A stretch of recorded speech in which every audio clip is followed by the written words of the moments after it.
Hi there, I'm Stephanie of Love Misunderstood Institute, and I want to talk to you about a revelation that I just had today and how deep the revelation is. I knew about this, but I didn't think about the depths of this revelation that I had. So I want to share it with you. So I want to talk to you about gossip. To gossip, the definition is to involve details that are not confirmed as being true. So when you're talking about somebody, you say you had a run in with somebody, a misunderstanding or disagreement, and you go to somebody else and start talking to that person about that. Did you realize that you are trying to control that person and make them believe like you believe and have them to take on your opinions and beliefs about that person or that situation?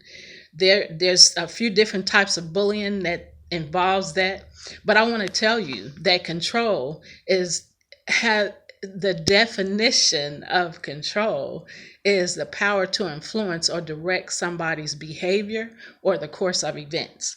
So, like I said, when you gossip about somebody, you're talking about them, and the person that you're talking to, you want that person to believe and think the way that you do about that particular person. There's so much power in that, and we don't realize that when we're doing it, or maybe we do.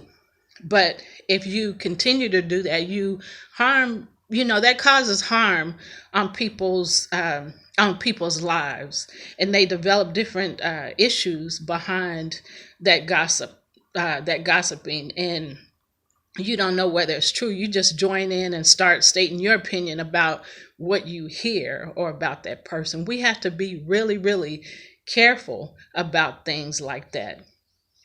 So I want to tell you a few different types of bullying that is involved in gossiping and what that really means.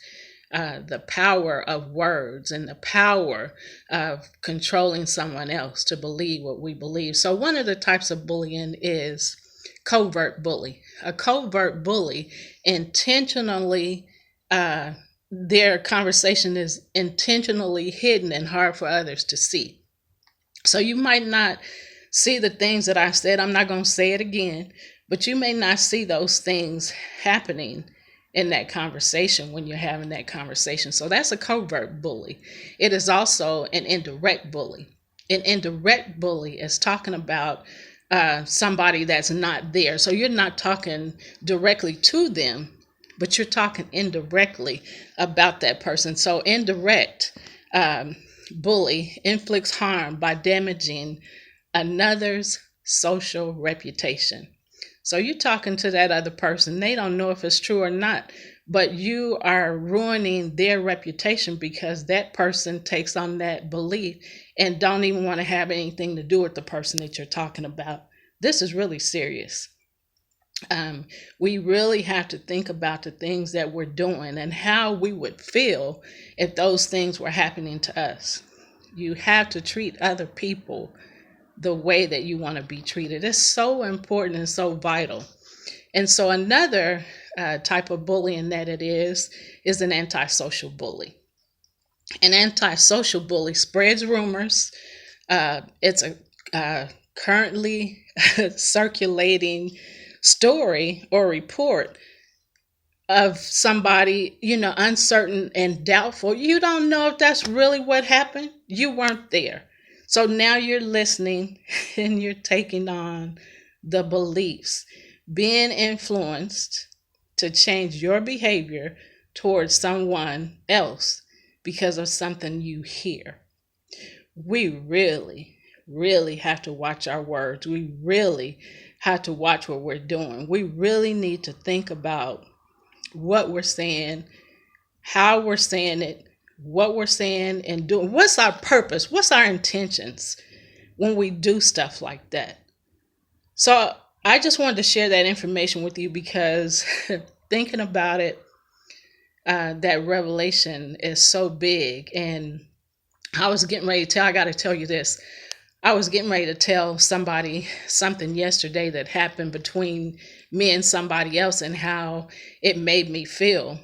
And the conversation got interrupted a couple different times Before I really even got to explain, all I got to say is the person's name that I was getting ready to start talking about. And so after getting interrupted a few times, because this had happened to me before, knowing that I shouldn't be gossiping with the information that I've learned, knowing that I shouldn't be gossiping. When that happened yesterday, the 2 or 3 interruptions happened before I even got the conversation started. I got that check, knowing, and what I mean, I got that check in my spirit, knowing that I shouldn't be saying what I was saying. So I had to get past my emotions quickly, quickly, had to get past my emotions and say, never mind. And so I started walking away, and that person I was getting ready to talk to said, did you change your mind about what you were going to say? You decided to leave it alone? And I said, yes. And I walked away. So I just want to tell you, when you get a check in your spirit, when you feel like, I know I shouldn't be saying this, I need to leave it alone, that's exactly what you need to do. Because guess what? Now that I'm sharing this information with you and you are listening to it, you are made aware of what you're doing, and you have a choice every time it happens.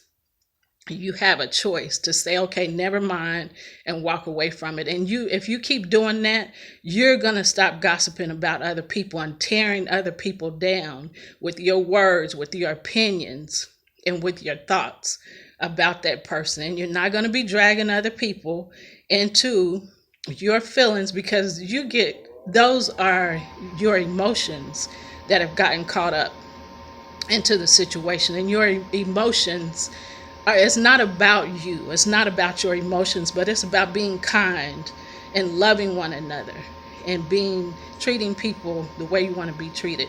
Just wanted to give you that little bit of information, share that information with you, and encourage you to choose to change. Every time you get a check in your spirit, every time you have that feeling, I shouldn't be doing this, you shouldn't be. Let it go. Leave it alone. Take care of yourself. Stephanie, Love Misunderstood Institute.